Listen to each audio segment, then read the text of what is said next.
and the topic is U.S. colored troops and the Battle of Nashville. And of course, Brother Lillard, during this last segment, let's talk about the troops and the Battle of Nashville. And I think you've already indicated how significant Nashville was. But let's get into a discussion about the battle itself. Okay. The battle occurred on two major days, December 15th, December 16th, 1864. Now, the war had been going on for 3 years at that point, 3 years. Lincoln had issued the proclamation, which is basically a thinly disguised draft for black soldiers. Emancipation Proclamation. Yeah, the proclamation. The battle, the war was this about even kill, dead heat. They were having trouble getting more white people to come in and fight. At that point, it was clear it was about slavery, and many white Northerners were not inclined to free any slaves. So Lincoln had a dilemma. How are you going to prosecute this war with soldiers and you can't find none? So he had a ready ample supply of 200,000 strong, you know, excellent shot black men in the South who knew how to hunt, who knew hard labor, who knew how to fight. So he was able to recruit through the Emancipation Proclamation to about 200,000 black soldiers to win the war. But therefore, by 1864, it was clear he had an ample supply to go ahead and defeat the Confederate Army. In Nashville, the battle had gone from Chattanooga to Murfreesboro, to Franklin, and finally to Nashville. So Nashville was the final crowning battle. And unlike the other battles, it didn't happen in the field. It didn't happen like Gettysburg in the middle of nowhere. It happened right inside the city. Very significant. And you could see that the way the battle lines were shaping up on December 15th, that General Thomas was going to use black troops to break the major strong point of the Confederate. Of course, at that point, black men was expendable. But that's what the black men did. They used their bodies at near the fairgrounds here in Nashville. Cannon fodder, they call them. And the most horrendous slaughter occurred where Overton High School is, where Peach Orchard Hill is. There is a marker there right now on Peach Orchard Hill, right there at Harding Road and 8th Avenue. I encourage the people to go see that marker, because that's where black men were slaughtered. And finally, they broke the whole back of the Confederate Army. And on December 16th, the white troops came in and mopped up what was left of the Confederate positions about Shies Hill, in the Green Hills area. At that point, the Confederate Army ran down Franklin with black troops pursuing them. And they finally, that army was disbanded in January, a few months later. And of course, we all know in April by that time, once the Battle of Nashville was lost, Lee had no reinforcement in Virginia. So the two major battles were, at that point, Sherman had marched all the way through Georgia. There was no resistance left in there. The only fighting army was Confederate Army in Tennessee and a ragtag army in Virginia. Once the Tennessee army was defeated by the black soldiers, then Lee had to surrender. Nashville, on December 15th and 16th, was the breaking point. And we were the major reason with our blood that we broke the Confederate Army in Nashville on December 16th and 17th. And we lost more black soldiers died than died on either side of the Union or Confederate White Army. In other words, we suffered more casualties in 3 regiments than the entire 4-day battle had on either side of the Union or Confederate Army. You know, a lot of folks don't seem to understand how very significant, excuse me, African-American participation was in this war. Speak to that again. Well, it's something that until Clinton came into office, it was never recognized.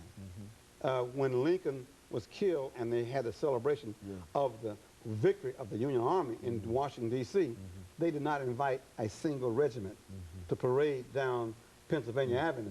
So it took from 1865 to Clinton was in office to recognize the black soldiers. That they had actually fought in the war.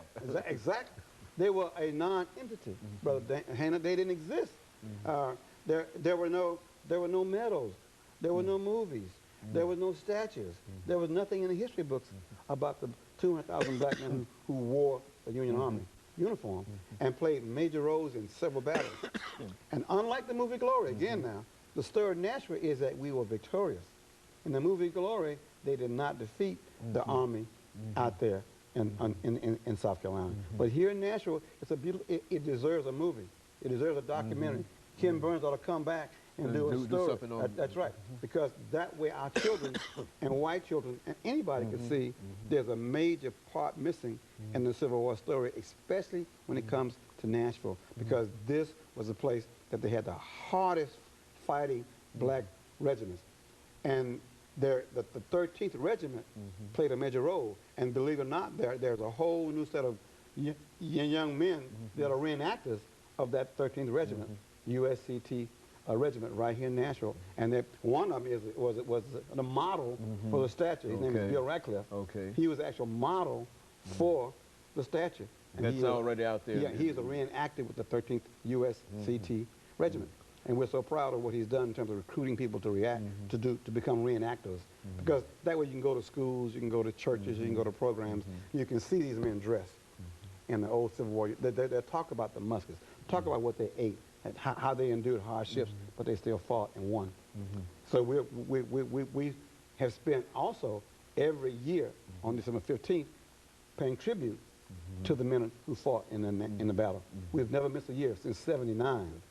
Very good. Go and talk about that activity and some of the people that were involved in that kind of early recognition. Mr. Kelso has gone on, and James Marsh has gone on, helped us put this tribute together every single year on December 15th. No matter what the weather is, we're at the cemetery at 12 noon on December 15th. That commemorates the Battle of Nashville. We lay a wreath. We have history tours of a brief program to say thank you to the men who are buried there. We've been doing that with the Lynn Norris's group. We've been doing it with the Village. We've been doing it with many Boy Scouts. We've been doing it with a lot of fraternities and sororities who ask their recruits that they're going through the line to go out there and participate. So over these 7 years, we've had a lot of folks come out there and open their eyes up to the Battle of Nashville and the role played by black men. And over the last 3 minutes, this statue that you have here is the culmination of many of your efforts. And what are some of the things that you'd like for folks to know who might wish to help support you? I think this is still an ongoing project. That's correct. We have raised the money to build the statue, to get it poured, the plaque on it, the granite marble, the foundation, the approval from the Veterans Administration. What's left now is to say thanks to all the sponsors, to give them some piece of artwork to say thanks. But more importantly, we have to maintain the statue so it will not oxidize and turn green. And even more important, we've got to put together a major publicity campaign so that if you come to Nashville and you're in a hotel downtown in Opryland, there'll be a brochure there in the lobby telling you this statue exists, how to get to it, and what it means. So we have lots of fundraising to do, and we want you to look at our organization's federal exempt number. You can send your money to 1215 9th Avenue North on 37208 Nashville, 1215 9th Avenue North. It's a tax deductible. We're federally exempt, certified organization. We will send you a receipt back, acknowledging your gift, and listing you as a donor in all our publications. We have about $12,000 more to raise to accomplish that. And so you're working hard over these last few months in terms of not only building the statue, but at least trying to create a fund so that you can maintain it. And you would like for as many people as might be watching this morning to be aware of that and help you. I think you mentioned earlier, somebody else mentioned earlier about the amount of contributions. It does not have to be the $5,000. No, it could be $5. It could be $5. Anything that they wish to give. That'll help us pay a lunch to a Boy Scout to go out and polish the statue up. Twice a year, you've got to put this special polish on that bronze. Otherwise, it turns an ugly green. And even though this is talking about St. Patrick's Day or whatever, we don't want to turn green. We want it to be nice and bronze for as long as we can keep it bronze. And we also want people to come out there and visit the statue. We deliberately made it a low statue on a very low pedestal so you could touch it. And the artist was Roy Butler, and we were proud of what he did. And the model was Bill Ratcliffe.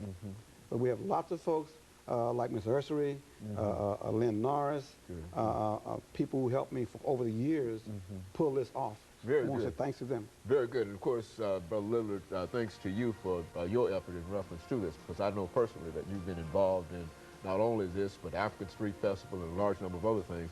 And we want to thank you for that. And of course, let me encourage our audience to tune in again next week for another informative edition of Comments. Thank you and good morning.